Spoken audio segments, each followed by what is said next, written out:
अॼु मां तव्हांखे ॿुधाइण वारी आहियां सिंधी स्पेशल टमाटर वारी कढ़ी। सभी टिप्स एंड ट्रिक्स सां गॾु कि तव्हां अगरि पहिरीं बार बि किचन में वञो था न हिनखे ठाहिण त ईज़िली ठाहे था सघो एकदम परफेक्ट। पर हुन लाइ तव्हांखे पूरो वीडियो ॾिसणो पवंदो क्योंकि मां तव्हांखे ॾियण वारी काफ़ी सारी इन्फॉर्मेशन। छोकी छा आहे न, सभिनि जी कढ़ी सुठी न ठहंदी आहे। त हलो शुरू कयूं। इसे बनाने के लिए यहाँ पे मैंने लिया है प्रेशर कुकर। इसमें हम डाल देंगे कुछ टमाटर। तो 4 से 5 टमाटर मैंने लिए, उसको मैं काट के डाल रही हूँ ताकि जल्दी से बॉईल हो जाए। ये सारे डाल दिए। इसके बाद मैं इसमें डालूंगी 2 कप पानी। बहुत ज़्यादा पानी फ्रेंड्स हमें नहीं डालना है क्योंकि ये पूरा पानी हम यूज़ करने वाले हैं। अच्छा, आज मैं सिर्फ टमाटर यूज़ कर रही हूँ। आप चाहें तो यहीं पे 1/4 कप सोखी हुई तुअर दाल भी डाल सकते हैं अगर आप दाल वाली कढ़ी बनाना चाहते हैं तो। लेकिन मैं आज सिर्फ टमाटर वाली कढ़ी बना रही हूँ। तो इसको ढक के इसमें 3 से 4 सीटी बजने देंगे जब तक ये टमाटर अच्छे से सॉफ्ट ना हो जाए। तो करीबन 4 से 5 सीटी के बाद कुकर पूरा ठंडा हो गया। खोल के चेक करते हैं। ये देखिए टमाटर एकदम बढ़िया तरीके से सॉफ्ट हो गए। अच्छा, अब यहाँ पे आप चाहें तो मंदेड़ा मार सकते हैं, लेकिन नॉर्मली हम इसको क्या करते हैं ना, प्यूरे करते हैं। तो आप ऐसे हैंड ब्लेंडर से इसको पूरा प्यूरे कर दीजिए ताकि एकदम स्मूथ ग्रेवी जैसा बन जाए। ये देखिए बिल्कुल इस तरह से आप देख सकते हैं। तो ये पूरा यूज होने वाला है, बिल्कुल ऐसा स्मूथ टमाटो का प्यूरे हमें चाहिए। तो चलिए अब कढ़ी बनाना स्टार्ट करते हैं। इसको साइड में रख देंगे। नेक्स्ट यहाँ पे मैंने लिए मोटे तले की कढ़ाई। अच्छा फ्रेंड्स, मैं यहाँ पे मेयर का स्टेनलेस स्टील कढ़ाई यूज कर रही हूँ जिसका जो तला है ना काफी मोटा है और इसकी जो क्वालिटी है वो भी बहुत प्रीमियम है। तो नॉर्मल स्टील की तरह इसमें खाना बिल्कुल भी नहीं चिपकता है। अगर आप इसको बाय करना चाहते हैं तो इसका परचेस लिंक नीचे डिस्क्रिप्शन बॉक्स में चेक कर सकते हैं। इसमें हम डाल देंगे 4 टेबलस्पून तेल। जी हाँ फ्रेंड्स, सिंधी कढ़ी में थोड़ा सा तेल ज़्यादा लगता है लेकिन बहुत ज़्यादा टेस्टी बनती है एंड वर्थ इट लगती है। फिर मैं इसमें डाल रही हूँ बिल्कुल थोड़ी सी हींग, 1 टीस्पून राई, 1 टीस्पून जीरा और ये देखिए बिल्कुल थोड़ी सी मैं डाल रही हूँ मेथी दाना। इसका हल्का सा फ्लेवर आता है। मान लीजिए अगर आपको पसंद नहीं है, कुछ लोगों को पसंद नहीं आता है तो आप इसको स्किप कर सकते हैं। इन सारी चीज़ों को फ्राई कर लेंगे बस 20 से 30 सेकेंड के लिए। बस ध्यान रखिएगा जलाना बिल्कुल नहीं है। और फिर गैस का फ्लेम लो ही रखेंगे। और फिर मैं इसमें डाल रही हूँ 8 से 10 करी पत्ता, 3 से 4 हरी मिर्चें बारीक कटी हुई और 1 टेबलस्पून ये देखिए मैं डाल रही हूँ बिल्कुल बारीक कटी हुई अदरक। इसका बहुत अच्छा टेस्ट आता है। आप चाहें तो यहाँ पे ग्रेट करके भी डाल सकते हैं। और अब इन सारी चीज़ों को मिक्स करके पकाएंगे बस थोड़ी देर के लिए, जिससे हल्की सी फ्लेवरफुल हो जाए। अब नेक्स्ट इसमें बहुत ही ज़्यादा इंपॉर्टेंट एलिमेंट आने वाला है फ्रेंड्स, जो कि सिंधी कढ़ी का एकदम मेन एलिमेंट है। कोई भी कढ़ी का मेन एलिमेंट है, वो है बेसन। तो बेसन हमें कितना डालना है, तो आज जो हम बनाने जा रहे हैं ना उसमें हम डाल रहे हैं 3 टेबलस्पून बेसन। नॉर्मली जितना आप तेल यूज़ करते हैं ना तो उतना ही बेसन यूज़ कीजिए या फिर उससे थोड़ा कम यूज़ कीजिएगा। जैसे आज मैंने 4 टेबलस्पून तेल लिया है तो यहाँ पे मैं यूज़ कर रही हूँ 3 टेबलस्पून बेसन, उससे ज़्यादा बिल्कुल नहीं, वरना ये अच्छे से नहीं भून पाएगा। और अब क्या करना है, इसको अच्छे से भूनना है। अब आती है सबसे इम्पॉर्टेंट टिप। आपको गैस का फ्लेम एकदम लो रखना है और इसको भूनते जाना है करीबन 5 से 6 मिनट के लिए, या फिर जब तक ये एकदम हल्का सा फ्रेग्रेंट ना हो जाए, यानी कि खुशबू ना आने लगे, इसका कच्चापन निकल ना जाए और स्लाइट गोल्डन ब्राउन कलर का ना हो जाए। तो ये देखिए करीबन 4 मिनट बाद आप देखेंगे कि झाग आने लगे। मतलब आपको देख के तो पता ही चल जाएगा कि बेसन पकना स्टार्ट हो गया है। लेकिन यहाँ पे आप कलर देना इंपॉर्टेंट है। कलर देना कैसे इंपॉर्टेंट है फ्रेंड्स, जितना अच्छा कलर आप इस स्टेज में रखेंगे ना बेसन का, उतनी ही अच्छी आपकी कढ़ी बनेगी। ये सारे टिप्स एंड ट्रिक्स फ्रेंड्स मैं आपको बताती जा रही हूँ ताकि अगर आप एकदम न्यू हैं कढ़ी बनाने के लिए तो आपको कोई भी परेशानी नहीं होगी। तो ये देखिए मैं भूनते जा रही हूँ और इस वक्त ना करीबन 8 मिनट हो गए और बहुत ही ज़्यादा अच्छी खुशबू आ रही है मेरे घर में। और ये जो आप कलर देख सकते हैं ना, बिल्कुल बिस्किटी जैसा कलर हो गया। पार्ले बिस्किट से थोड़ा सा लाइट कलर आ गया है। बस इतना मैं रख रही हूँ इस स्टेज में। कम से कम इतना तो आपको भूनना है। आपको चाहें तो थोड़ा सा और डार्क कर सकते हैं, लेकिन इसे लाइट मत रखिएगा। इस स्टेज में मैं डाल रही हूँ 1 टीस्पून भर के कश्मीरी लाल मिर्ची पाउडर और इसे भी भूनेंगे थोड़ी देर के लिए। बस ये ध्यान रखिएगा कि गैस का फ्लेम लो ही रखिएगा, वरना मिर्ची जल सकती है आपकी। इससे क्या होगा ना, आपका कलर जो है ना कढ़ी का और भी अच्छा आएगा, थोड़ा सा गोल्डन रेडिश कलर का आएगा। तो मिर्ची डालने के बाद इसको लगातार भूनते जाएंगे और फिर तुरंत इसमें डाल देंगे करीबन 30-40 सेकेंड के बाद इसमें डाल देंगे 1.5 से 2 कप पानी। और पानी डालने के बाद फ्रेंड्स आपको इसको लगातार चलाना है ताकि लंपी नहीं हो जाए। ये देखिए आप देख सकते हैं बेसन जब पकता है ना तो ऐसे गाढ़ा होना स्टार्ट हो जाता है।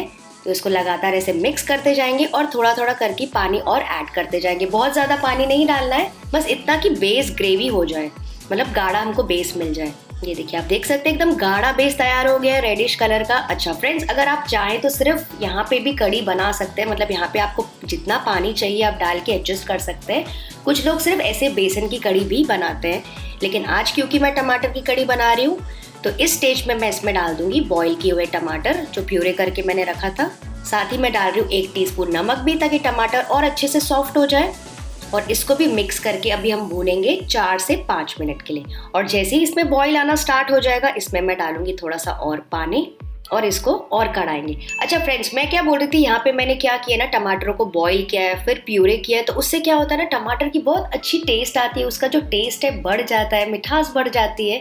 तो एक इम्पॉर्टेंट एलिमेंट है। पर अगर आप जल्दी में हैं तो आप टमाटर को डायरेक्टली कच्चा मिक्सी में भी प्यूरे कर सकते हैं या फिर उसको ग्रेट करके भी डाल सकते हैं। कोशिश करके फिर ग्रेट करेंगे ना तो स्किन निकाल दीजिएगा, ठीक है। तो इसको मिक्स करेंगे और इसको कढ़ाते जाएंगे। ये देखिए काफ़ी सारा मैंने पानी डाल दिया, क्योंकि अभी पानी जो बॉईल होगा ना वो थोड़ी सी कम हो जाएगा। ये देखिए अब अच्छा सा इसमें काढ़ आ गया, अच्छे से उबाल आ गए, लेकिन ये आप देख सकते हैं साइड में झाग आ रही है। इसका मतलब ये है कि आपकी कड़ी में और बेसन में और टमाटर में काफ़ी कच्चापन है। इसको अभी हमें पूरे तरीके से पकाना है, ऊपर की झाग बिल्कुल भी नहीं होनी चाहिए। तो जब ये बॉईल हो रहा है, इसमें मैं थोड़ी सी हल्दी भी डाल रही हूँ। कुछ लोग हल्दी नहीं डालते हैं, लेकिन हल्दी मैं बिल्कुल पिंच डाल रही हूँ और इसको और पकाएंगे थोड़ी देर के लिए। ये देखिए कितना बढ़िया सा कलर भी आ गया है। तो ये कड़ी अगर आप बिना वेजिटेबल्स के बनाना चाहते हैं तो आप एज इट इज़ एंजॉय कर सकते हैं, लेकिन सिंधी कड़ी तो आप सबको पता है कि बिना वेजिटेबल्स के अधूरी होती है। तो अब मैं इसमें डाल रही हूँ कुछ वेजिटेबल्स, अभी कड़ गया है। तो ये देखिए यहाँ पे मैं डाल रही हूँ 1 से 2 आलू ऐसे टुकड़ों में कटे हुए, तो बड़े बड़े टुकड़े डालिएगा फ्रेंड्स, तो ही मज़ा आएगा। 10 से 12 मैं ड्रम स्टिक्स डाल रही हूँ, यानी कि सिंगी या फिर सेम। थोड़े से ग्वार के टुकड़े, ग्वार तो हमारी सबकी फेवरेट है। और साथ ही मैं थोड़ा सा नमक भी डाल रही हूँ वेजिटेबल्स के लिए, क्योंकि मैंने पानी भी डाला था। और फिर से इसको कढ़ाएंगे और अच्छा सा उबाल आने देंगे। तो बस फ्रेंड्स, इस स्टेज में ना आप अपनी कड़ी को थोड़ी देर भूल जाइए। जी हाँ, यहाँ पे क्या करना है ना, आपको लो मीडियम फ्लेम पे इसको छोड़ देना है, और चाहिए तो हल्का सा ढक्कन भी रख सकते हैं और इसको अच्छे से कढ़ने देना है। यहाँ पे ढक्कन ऐसा लगा दीजिए, आधा, पूरे तरीके से ढक्कन नहीं लगाना है वरना बह जाएगी आपकी कड़ी बाहर बॉईल होके। नेक्स्ट एक पैन में मैंने लिया है 2 टेबलस्पून तेल, मतलब हम शैलो फ्राई भी कर सकते हैं नॉन स्टिक में, आप चाहें तो डीप फ्राई भी कर सकते हैं। इसमें हम डाल देंगे भिंडी और इसको अच्छे से पका लेंगे। पका लेंगे मतलब कैसे, पूरी तरीके से सब्जी नहीं पकानी है, इसको बस थोड़ा सा इसे चला लीजिए कि कोटिंग आ जाए, आधे से ज़्यादा पक जाए। तो करीबन मैंने इसको 4-5 मिनट पकाया था, इतनी देर में तो भिंडी अच्छे से फ्राई हो जाती। इसको निकाल देंगे और इसको डाल देंगे इस कड़ी के साथ। तो देखा फ्रेंड, ये भी एक इम्पॉर्टेंट टिप था, भिंडी आपको फ्राई करके डालना है ताकि लेस ना छूटे, और बाकी वेजिटेबल्स की फ्राइंग आप स्किप कर सकते हैं। और फिर इसको और कढ़ाते जाएंगे करीबन 7 से 8 मिनट के लिए, या फिर जब तक कि बढ़िया तरीके से फ्लेवरफुल ना हो जाए, जितनी भी वेजिटेबल्स आपने डाली वो पक ना जाए।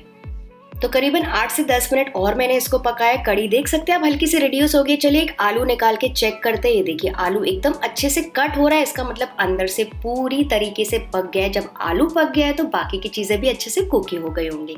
तो सारी वेजिटेबल्स इसमें पक गई है। अब इसमें मैं डालूंगी 2 से 3 टेबलस्पून भर के इमली का पल्प। इससे क्या होगा, बहुत अच्छी सी खटास आ जाती है और बहुत ऑथेंटिक वे है बनाने का।